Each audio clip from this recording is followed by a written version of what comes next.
Sources से दो coherent sources हमने बनाए, एक सिंगल सोर्स है S1 S2।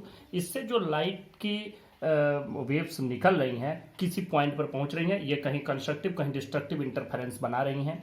तो किस जगह पर कंस्ट्रक्टिव बनेगा, किस जगह पर डिस्ट्रक्टिव बनेगा, कितना फेज डिफरेंस हो तो क्या हो, कितना फेज डिफरेंस हो तो क्या, ये इन सब चीज़ों को हम डिस्कस करने जा रहे हैं। यहाँ पर सिर्फ ये फिगर मैंने बना दिया, ये फिगर ना बनाए तो भी काम चल जाएगा, कोई ज़रूरत नहीं है। देखो पहले तो अब हमको यहाँ सिर्फ मैथमेटिकल एक्सप्रेशन डिराइव करना है, और इस मैथमेटिकल एक्सप्रेशन से हम लोग वो कंडीशन पालेंगे जब हमको कंस्ट्रक्टिव और डिस्ट्रक्टिव इंटरफेरेंस मिले। देखो, let the waves from the two coherent sources of light are given by y1 equal to a1 sine omega t, y2 equal to a2 sine omega t. हम मानते हैं कोई फेज डिफरेंस नहीं है, आप कोई कांस्टेंट फेज डिफरेंस लेकर के भी इसको डिराइव कर सकते हैं। मान लो कि एक कांस्टेंट फेज डिफरेंस फाई का इन दोनों वेव्स में है। अब एक बात और भी आती है कि ये इक्वेशन हमने यही क्यों लिया, क्यों हम साइन ही लिए या क्यों हम कॉस ही लिए। तो अब मैं आपको बता दूं, आप लोगों ने क्लास 11th में पढ़ रखा होगा, वेव्स एक चैप्टर था जहां पर हम लोगों ने वेव के इक्वेशंस डिराइव किए थे और वहां सीखा था कि कैसे हम वेव का इक्वेशन बनाएंगे। मैं आपको एक छोटा सा आइडिया उसका दे दूं कि कैसे ये साइन ही बना। देखो, वेव चाहे ट्रांसवर्स हो, लॉन्गिट्यूडिनल हो, किस तरह से चल रही है ये तो बहुत बड़ी बात नहीं है, लेकिन वेव का मतलब होता है कि वेव इस फॉर्म में चलती है, चाहे कंप्रेशन रेयरफैक्शन में चलेगी या तो क्रेस्ट और ट्रो के फॉर्म में चलेगी, लेकिन वेव चलेगी इसी तरह से। यही तरीका होता है कि अपने मीन पोजीशन से चलना शुरू हुई और डिस्प्लेसमेंट बढ़ते बढ़ते एक मैक्सिमम पर पहुंचा जिसको हम कहते हैं एम्पलीट्यूड, फिर धीरे धीरे घटते घटते जीरो, फिर दूसरे डायरेक्शन में मैक्सिमम, फिर जीरो। ये तरीका होता है वेव के चलने का। तो देखो, अगर ये समय के साथ इसका डिस्प्लेसमेंट बदल रहा है तो हम y1 equal to a1 sine omega t लिए, इस पर हम टाइम ले लेते हैं। अब देखो, इस पर हमने टाइम ले लिया और इस पर अगर हम इसको ले लेते हैं कि यहाँ पर हम y की वैल्यू ले लिए, यहाँ पर हम y की वैल्यू ले लिए। अब देखो कैसे ये चेंज होता है। मान लो कि यह वैल्यू, हम पहले वेव की बात कर रहे हैं, a1 है, यहाँ पर a1 ये वैल्यू है। अब देखो ये a1 value, a1 is the amplitude, maximum displacement. अब y1 की बात कर रहे हैं तो यह इतना हो गया। अब जब टाइम जीरो है तो यहाँ t की वैल्यू जीरो रखो तो a1 साइन जीरो मिलेगा, और साइन जीरो का मतलब ये पूरा जीरो हो जाएगा, तो इस जगह पर है। अब हम बात करते हैं जब 90 डिग्री हो जाएगा, 90 डिग्री होगा तो क्या होगा, जैसे 90 पर पहुंचेगा या समय हमारा इस तरह से बदलते हुए पहुंचा कि यह एंगल हो गया 0 से 90 डिग्री। अब वो एंगल भी कैसे चेंज होता है ये आप लोगों को मालूम है। एंगल बदल 90 डिग्री पर पहुंच जाएगा तो वैल्यू कितनी हो जाएगी, साइन 90 की वैल्यू +1 होती है तो ये a1 हो जाएगा। एग्जैक्ट आपको यहाँ a1 वैल्यू मिल जाएगी, ये इस जगह पर पहुंच गए। फिर बदलते बदलते इसकी वैल्यू कितनी हो गई, 180 पर साइन की वैल्यू अगेन 0 हो जाती है तो फिर हम यहाँ आ गए। जैसे ही आप फिर इसको 270 पर लेकर के जाएंगे तो वैल्यू होती है साइन की -1, तो यहाँ पर -a1 आपको मिल जाएगा। फिर जब आप इसको 360 पर लेके जाएंगे तो भी अगेन गेट 0, ये अपने उसी पोजीशन पर। ये तरीका इसीलिए हम लोग साइन से लेके चलते हैं। आप कास से भी इसको बना सकते हैं। कास से तब बनाते अगर इसको कास से रिप्रेजेंट करते, मतलब वेव यहाँ से चलना शुरू होती। ये सारी चीजें आपके क्लास 11th में पढ़ी होता, वेव यहाँ से चलती है, ऐसे करके वेव चलती। क्योंकि कास 0 पर वैल्यू क्या होती है, कास 0 पर वैल्यू होती है +1, तो a1 हमको यहीं मिल जाता। और जब कास 90 पर पहुंचते तो 0 होता तो हमको यहां मिल जाता। ये एंगल भी कैसे चेंज होता है ये भी आपको मालूम है। यह angle omega is equal to, आपको मालूम है फार्मूला 2π/T। यह हम लोगों ने ओमेगा का फार्मूला पढ़ रखा है। ये हो गया ओमेगा की वैल्यू, टी की वैल्यू यहाँ पर, जैसे ये पूरा एक टाइम पीरियड हो गया, यहाँ से लेकर के यहाँ तक पूरा एक टाइम पीरियड हो गया। यहाँ का एक पूरा समय इसको कहेंगे कि this is a time period, the time taken to complete 1 revolution और 1 ऑसिलेशन। तो अब देखो यहाँ पर कैपिटल टी है, तो जब यह टी का कौन सा हिस्सा है, आप देखें यह t/2 हो गया, t/2 का यह हिस्सा t/4 होगा। तो यहाँ से जब आप t/4 रखेंगे तो देखो यहाँ t से t कैंसिल हो गया और ये 2 से 4 कैंसिल हो गया, तो कितना बचा π/2। तो ये वैल्यू आई π/2 की। π/2 मतलब 90 डिग्री। कैसे ये एंगल चेंज हो रहा है ये भी मैंने बता दिया। तो यह तो मैंने ये समझाया आपको कि ये दो इक्वेशन लिए, यहाँ पर a2 sine omega t plus phi हमने लिया है। फाई का क्या मतलब, phi is a phase difference. Phase difference का मतलब ये है इनिशियली ये 0 से चलना शुरू होता है या कहाँ से चलना शुरू, जैसे हम झूला चलाते हैं तो झूला मान लो ये मीन पोजीशन है, तो ऐसे जब आपने डिस्प्लेस करके छोड़ा तो अब यह ऐसे चलना शुरू हो गया, अपने दोनों तरफ ऐसे ऑसिलेट करना।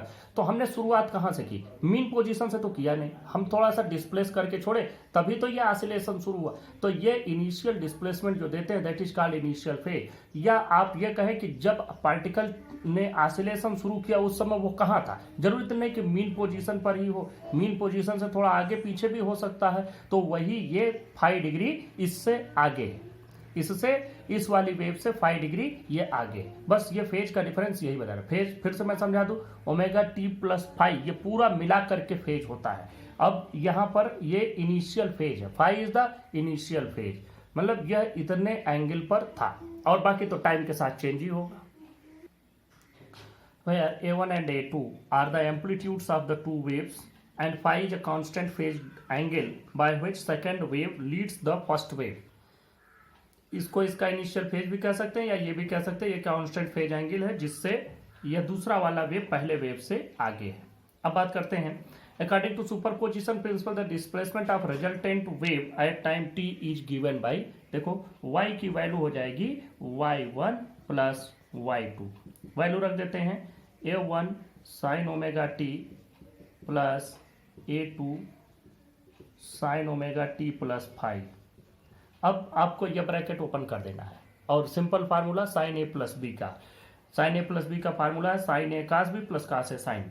तो हम यहां से करते हैं, देखो y is equal to a1 sine omega t plus a2 sine A cos B, sine omega t cos phi, sine omega t cos phi plus a2, देखो cos sine A cos B plus cos A sine B, मतलब अब cos omega t sine phi, a2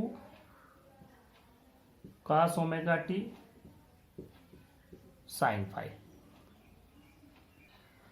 अब इसमें जिसमें sign omega T है एक पास कर लेंगे, कास ओमेगा टी वाले को अलग कर देंगे। साइन ओमेगा टी चूंकि पहले वाले में भी है और दूसरे में भी एक टर्म में आ रहा है, तो हम करते हैं y इज इक्वल टू, देखो अगर हम साइन ओमेगा टी कॉमन ले लें तो बचेगा a1 प्लस यहाँ पर बचेगा a2 कास फाई और ये हो गई साइन ओमेगा टी प्लस, यहाँ से बात करते हैं कि जब हम इसको लेंगे तो देखें a2 साइन फाई, थोड़ा सा ऐसे करके लिख दिए, into cos omega t, t वाले को इधर कर दिया और बात वही लिखी है।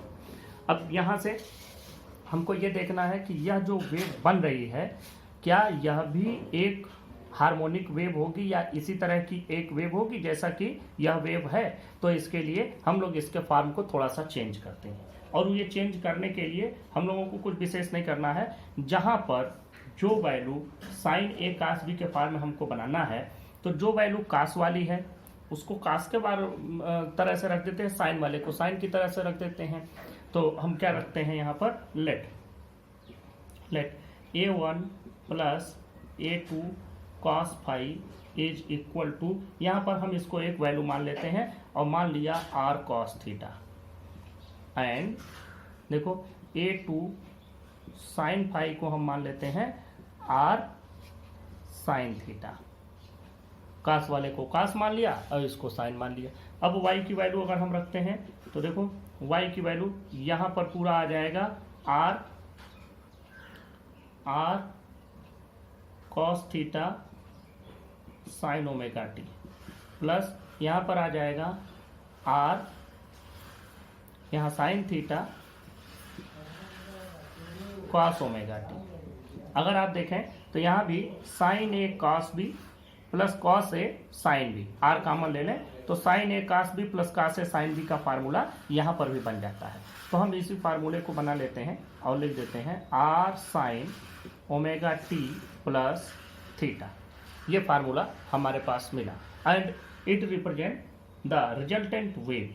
तो यहाँ से हमको क्या पता चलता है कि रिजल्टेंट वेव जो हमको मिल रही है, जैसे ये दोनों हार्मोनिक वेव थे फर्स्ट और सेकंड, क्योंकि वो सिंगल साइन और सिंगल कोसाइन के फंक्शन से रिप्रेजेंट किए गए थे, उसी तरह से यह भी एक हार्मोनिक वेव ही होगा। तो अब हम इसको लिख भी लेते हैं। अब देखें 10 resultant wave is a harmonic wave of amplitude R. ये आर हमको अगर पता करना है तो हमारे पास ये दो इक्वेशन मिल गए।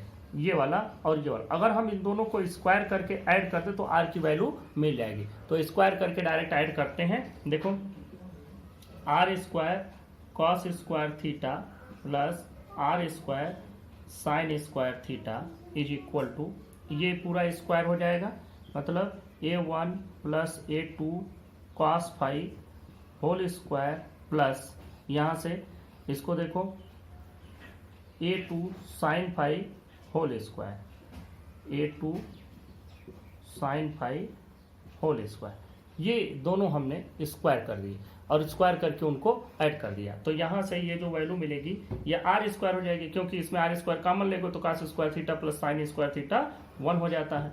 ये इसको ब्रैकेट ओपन कर दो, a1 square plus a2 square cos square phi plus 2a1 a2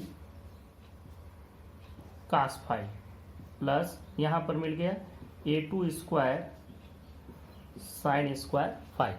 अब यहाँ पर देखें जब हम इनको ऐड करेंगे, देखो a2 square cos square five भी है और a2 square sine square five भी है। तो अगर हम इनको ऐड करेंगे तो a2 स्क्वायर एक साथ, देखो a1 square plus a2 square, हम इनको एक लाइन और बढ़ा दें, cos square phi plus sine square phi, आपके लेवल पर डायरेक्ट समझ लेना चाहिए, लेकिन एक लाइन और बढ़ा दिया, plus 2a1 a2 cos five. और यहाँ से देखो जो आर स्क्वायर की जो आर की डायरेक्ट वैल्यू मिलती है वो आर की डायरेक्ट वैल्यू हम लिखते हैं। आर की जो वैल्यू मिलेगी वो under root a1 square plus a2 square plus 2a1 a2 cos phi, ये वैल्यू आपको मिलेगी। This is the expression for the resultant amplitude, this is the expression for the resultant amplitude due to the superposition of the two waves।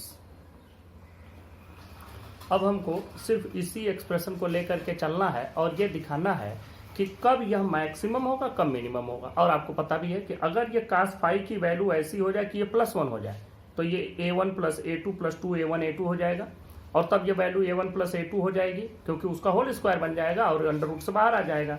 और अगर ये value -1 हो गई, cos phi की value -1 हो गई तो ये वैल्यू -a1 a2 हो जाएगी, तब a1 माइनस a2 का होल स्क्वायर होगा। तो हम दोनों कंडीशन देखते हैं, एक कंस्ट्रक्टिव बनेगा दूसरा डिस्ट्रक्टिव बनेगा। देखो एक बात है, हम लोग पहले से जानते हैं कि जो इंटेंसिटी होती है किसी भी वेव की वह उसके एम्पलीट्यूड के स्क्वायर के डायरेक्टली प्रोपोर्शनल होती है। तो यहाँ से हम ये देख सकते हैं कि जो I1 होगा, द वेव फर्स्ट की जो इंटेंसिटी होगी वो I1 डायरेक्टली प्रोपोर्शनल होगा a1 स्क्वायर के, या हम लिख सकते हैं I1 is equal to k a1 square where k is a proportionality constant and I2 is equal to हमको मिल जाएगा k a2 स्क्वायर। ये तो हमको मिल गए इंडिविजुअल जो दोनों वेव थे उनकी इंटेंसिटी। अब जो इंटेंसिटी ऑफ रिजल्टेंट वेव होगा, इंटेंसिटी ऑफ रिजल्टेंट वेव, वो देखें रिजल्टेंट वेव वो हमको वैल्यू मिलेगी I is equal to k r square, क्योंकि रिजल्टेंट वेव का एम्पलीट्यूड r है तो k r स्क्वायर। अब ये वैल्यू क्या आ जाएगी, देखें r स्क्वायर की जगह पर ये पूरी वैल्यू रख दी जाएगी तो क्या आएगा k a1 square plus k a2 square plus 2 k a1 a2 cos five, ये वैल्यू आई। अब देखो यहाँ से i की वैल्यू क्या आएगी, i की वैल्यू आ जाएगी k a1 स्क्वायर का मतलब I1, k a2 स्क्वायर का मतलब I2 प्लस देखो ये 2k a1 a2 को हम थोड़ा सा मॉडिफाई करते हैं, 2 अंडर रूट हम इसको लिख सकते हैं k इंटू के हम लिख सकते हैं। ध्यान से देखो, अगर हम k को अंडर रूट में ले जाए तो हम k इंटू के लिख सकते हैं। जैसे आप ऐसे समझें कि k equal to under root के, यह ऐसे तो लिखा ही जा सकता है। तो एक और a1 को भी इसी तरह से हम लिख सकते हैं कि under root a1 square, a2 को लिख सकते हैं अंडर रूट a2 स्क्वायर। तो हम देखो इसको ऐसे लिख देते हैं 2 under root k a1 square k a2 square और कास फाई तो हमारा बाहर है ही, उससे कोई लेना देना नहीं है। तो ये हमको क्या मिला, के ए वन स्क्वायर हमको मिला, यहां से के ए वन स्क्वायर क्या मिला I1, के ए टू स्क्वायर मिला I2। तो ये वैल्यू हम I की लिख सकते हैं कि I is equal to I1 plus I2 plus 2 root I1 I2 cos phi. This is the intensity of the resultant wave, where I1 and I2 are the intensities of the two individual waves. ये resultant intensity at any point हो गई। अब हमको निकालना for constructive interference. मैंने बताया I is maximum if cos phi equal to, ये वैल्यू अगर हमारी +1 हो जाए, या आप अगर एम्पलीट्यूड वाले फार्मूले से देखें तो अगर हमको ये मैक्सिमम चाहिए, एम्पलीट्यूड मैक्सिमम मतलब इंटेंसिटी मैक्सिमम, चाहे आप इसको समझ लें चाहे इसको समझ लें, ये तभी होता है जबकि हमको इसकी वैल्यू +1 मिल जाए। और cos phi की वैल्यू अगर +1 चाहिए तो cos phi की वैल्यू, phi की वैल्यू कितनी होनी चाहिए, किस किस एंगल पर cos की वैल्यू हमको +1 है। cos 0 पर मिलता है, और 0 पर मिलता है तो इसके बाद फिर हमको 2 पाई एंगल जैसे ही क्रॉस करके आएंगे या 360 और घूमेंगे तो फिर हमको मिल जाएगा, मतलब 2 पाई पर भी मिलेगा, और अगर इस पर भी मिल रहा है तो इसका मतलब 4 पाई पर भी मिलेगा। तो ये इस हिसाब से ये बढ़ते चला गया। तो हम ये कह सकते हैं कि फाई इज इक्वल टू हम इसको कह सकते हैं 2n पाई पर ये वैल्यू हमको मिलेगी। अब देखो फाई की वैल्यू 0 2 पाई इन पर मिलेगा, तो मतलब हम इसको लिख सकते हैं 2n पाई, n की वैल्यू 0 1 2 3 कुछ भी डैट डैट डैट, तो 0 रखोगे तो आपको 0 मिल जाएगा, 1 रखेंगे तो 2 पाई, 2 रखेंगे 4 पाई, ऐसे मिल जाए। तो इस पर हमको मिल गया कंस्ट्रक्टिव इंटरफेरेंस, मीन्स मतलब कि यहाँ पर मैक्सिमम इंटेंसिटी मिलेगी या मैक्सिमम एम्पलीट्यूड मिलेगा रिजल्टेंट वेव का। अब हमको अगर यहाँ से ये फेज डिफरेंस मिल गया है तो हम लोगों ने एक फार्मूला पढ़ा है जिससे पाथ डिफरेंस भी हमको मिल जाए। We know that phase difference is equal to 2 pi by lambda into path difference. ये फार्मूला आपका क्लास 11th में डिराइव किया हुआ है। अब देखो यहाँ से अगर आप फाई को 2 pi by lambda into x इस सिंबल रख दिया, हमें एक्स की वैल्यू चाहिए, पाथ डिफरेंस चाहिए, तो क्या हो जाएगा लैम्डा बाई 2 पाई इंटू 5, ये वैल्यू आई। अब इसमें आप वैल्यू रख करके देखें, lambda by 2 pi into 2n पाई, हमको मैक्सिमम तब मिल रहा है इंटेंसिटी जब ये फाई फेज डिफरेंस 2n पाई हो। तो 2n पाई में से 2 पाई तो कैंसिल हो गया, तो हमको पाथ डिफरेंस n लैम्डा पर भी कंस्ट्रक्टिव इंटरफेरेंस हमको मिलेगा, where n is equal to 0 1 2 that 0 रख देंगे मतलब x इज इक्वल टू 0, कोई पाथ डिफरेंस ना हो, या 1 रखेंगे तो 1 लैम्डा का पाथ डिफरेंस हो या 2 लैम्डा का पाथ डिफरेंस हो। इन पोजीशंस पर हमको मिलेगा कंस्ट्रक्टिव इंटरफेरेंस। इन सभी पॉइंट्स पर मैक्सिमम ब्राइटनेस आपको मिलेगी। जैसे आपने कंस्ट्रक्टिव इंटरफेरेंस समझ लिया, वैसे डिस्ट्रक्टिव इंटरफेरेंस के लिए I is minimum if cos phi equal to -1, वहाँ +1 लिए थे, यहाँ हमको -1 ले लेना है। अब देखो -1 कब होता है, जब फाई की वैल्यू पाई हो, पाई पर ये वैल्यू cos की -1 है, मतलब cos 180 डिग्री की वैल्यू -1 होती है। तो अब हर 2 पाई पर उसी को रिपीट करेगा, 360 डिग्री के बाद उसी को रिपीट करेगा। जैसे वहां हमको 0 पर मिला था 0 2 पाई 4 पाई, तो यहाँ पाई पर मिला तो पाई प्लस 2 पाई क्या होगा 3 पाई, इसमें 2 पाई ऐड किए 5 पाई, डैश डैश डैश बढ़ता चला गया। अब इसको अगर हम ऐसे बनाए जनरल फॉर्म में तो फाई इज इक्वल टू मिलेगा 2n - 1 पाई, यहाँ n की वैल्यू क्या है 1 2 3 4 डैश डैश डैश कुछ भी। अब इसका करेस्पॉन्डिंग अगर आप पाथ डिफरेंस निकालेंगे तो पाथ डिफरेंस क्या होता है lambda by 2 pi into phase difference, तो ये तो फेज डिफरेंस आया, ये वैल्यू रखोगे तो आपको इतना पाथ डिफरेंस मिल गया। तो इस फेज डिफरेंस या इस पाथ डिफरेंस पर जब वेव्स आपस में इंटरफेयर होंगे, सुपरपोज होंगे, तो हमको डिस्ट्रक्टिव इंटरफेरेंस मिलेगा। उन सभी जगहों पर हमको डार्क पॉइंट मिलेगा, मिनिमम इंटेंसिटी मिलेगी, मिनिमम एम्पलीट्यूड मिलेगा। यहीं से अगर हम रेशियो निकालना चाहें इंटेंसिटी का कि ब्राइट और डार्क फ्रिंजेस की इंटेंसिटी का रेशियो, तो वो भी हम लोग कैलकुलेट कर सकते हैं। देखें, the ratio of intensities of light at bright and dark point is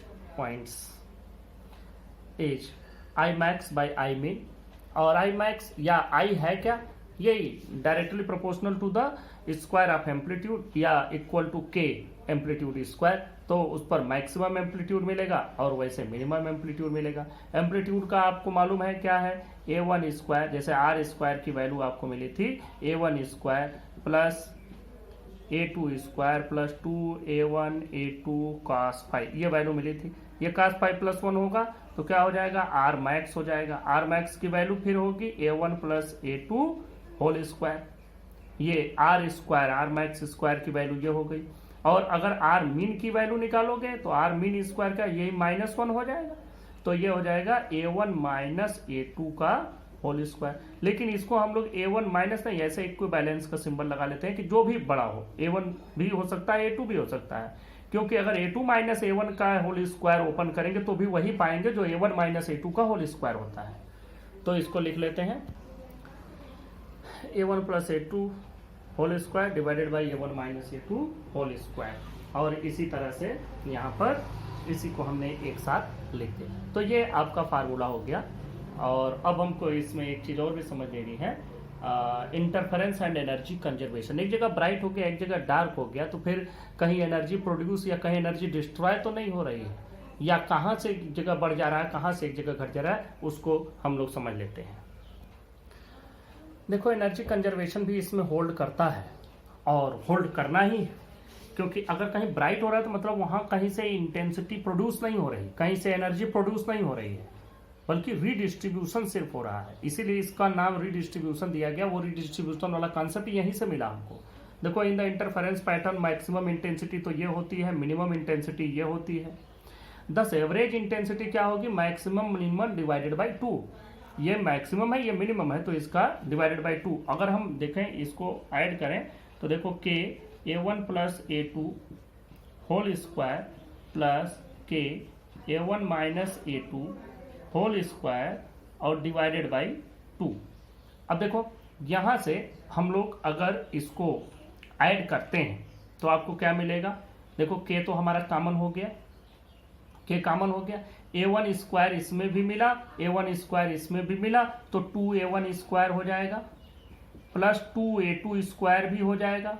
यहाँ प्लस 2a1 a2 पाएंगे, माइनस 2a1 a2 कैंसिल हो गया, तो डिवाइडेड बाई 2।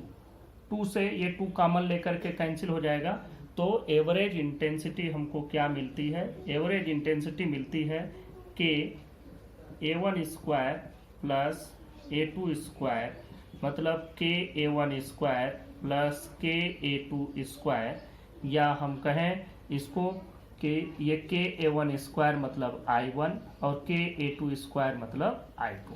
तो एवरेज एनर्जी हमको मिली क्या, एवरेज इंटेंसिटी मिली क्या, दोनों वेव्स के इंडिविजुअल इंटेंसिटी का सम।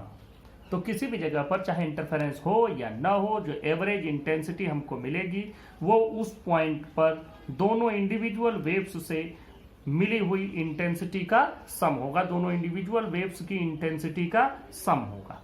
तो इस तरह से हम ये कह सकते हैं कि इसमें इंटरफेरेंस में कहीं भी एनर्जी प्रोड्यूस या एनर्जी डिस्ट्रॉय नहीं होती है, बल्कि एनर्जी का रीडिस्ट्रीब्यूशन होता है। और कहाँ से कहाँ एनर्जी जाती है रीडिस्ट्रीब्यूट होके, जहाँ डार्क पॉइंट है वहां से एनर्जी ट्रांसफर होगी ब्राइट पॉइंट को। ब्राइट पॉइंट को थोड़ा सा एनर्जी ज्यादा मिल जाती है, वही डार्क वाली ट्रांसफर हो गई। एक जगह पर ब्राइटनेस ज्यादा आ जाना, मतलब नॉर्मल ब्राइटनेस से ज्यादा ब्राइट हो जाना, वो कैसे होगा, जब कहीं नॉर्मल से ज्यादा डार्कनेस हो जाए। कि एक जगह डार्कनेस हो जाएगी तो दूसरी जगह ऑब्वियसली वही एनर्जी डार्क वाली चली गई, ब्राइट को मिल गई। तो इस तरह से हमको ये मिलता है कि जब भी इंटरफेरेंस होता है तो इंटरफेरेंस में ब्राइट और डार्क फ्रिंजेज में कहीं से भी एनर्जी प्रोड्यूस या डिस्ट्रॉय नहीं होती है, बल्कि एनर्जी का रीडिस्ट्रीब्यूशन होता है। और जो टोटल एनर्जी है वह दोनों इंडिविजुअल वेव्स की एनर्जी का सम या दोनों इंडिविजुअल वेव्स की इंटेंसिटी का सम होता है। The average intensity is equal to the sum of individual intensities of light waves. Thus, in interference, energy is neither created nor destroyed, but is simply redistributed.